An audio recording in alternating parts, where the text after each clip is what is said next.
Les routiers avaient prévenu ce matin, ils bloquaient effectivement la circulation au niveau du péage de Saint-Avold en Moselle. Jean-Philippe Tranvoise, vous êtes sur place, quelle est la situation à cette heure ? Bien, vous le voyez, la situation ici à Saint-Avold est totalement débloquée, le péage est totalement fluide. Il était à peu près 10h30 lorsque les manifestants ont décidé de lever le blocus, de lever le barrage filtrant pour laisser passer l'ensemble du trafic. Il y a encore un peu de monde sur le réseau secondaire où avait été délesté l'ensemble du trafic de l'autoroute, mais ici, ça circule bien. Je vous propose de revenir sur cette matinée qui a commencé très tôt ce matin. 6h ce matin, plus de 150 manifestants prennent le péage de Saint-Avold. Au programme, distribution de tracts dans le viseur, les ordonnances Macron. Avec ces ordonnances, on va avoir de gros problèmes dans les entreprises, notamment de TPE-PME. Elles représentent 75% des entreprises de transport.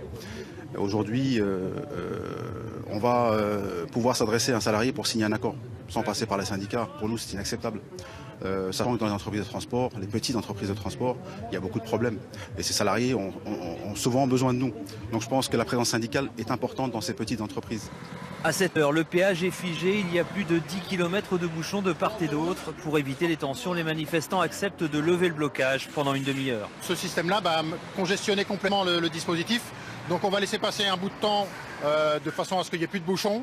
Et ensuite, on laissera remettre en place le barrage filtrant qui ne devra concerner que les poids lourds et laisser libre accès donc, aux véhicules légers. Bon les gars, on démarre, il faut reprendre les cônes et remettre les cônes sur les voies poids lourds.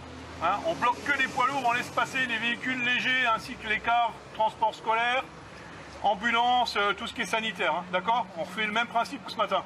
Une demi-heure plus tard, le filtrage a repris, les bouchons se reforment, même si une partie du trafic est désormais détournée. Ce sera comme ça, toute la matinée.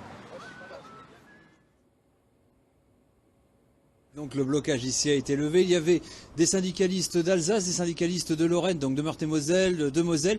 Puis pour ceux de la région Champagne-Ardenne, ils étaient plutôt à Vitry-le-François, eux. Et donc tout ce monde-là a bougé. Là ici, les syndicalistes ont levé le camp, ils font une opération escargot, ils prennent la direction de Metz, puis de Nancy, où d'autres opérations sont prévues tout à l'heure. Merci Jean-Philippe. Effectivement, après la pause, les routiers vont reprendre leur blocage avec une opération escargot du côté de Pompey. Nous voulons l'annoncer.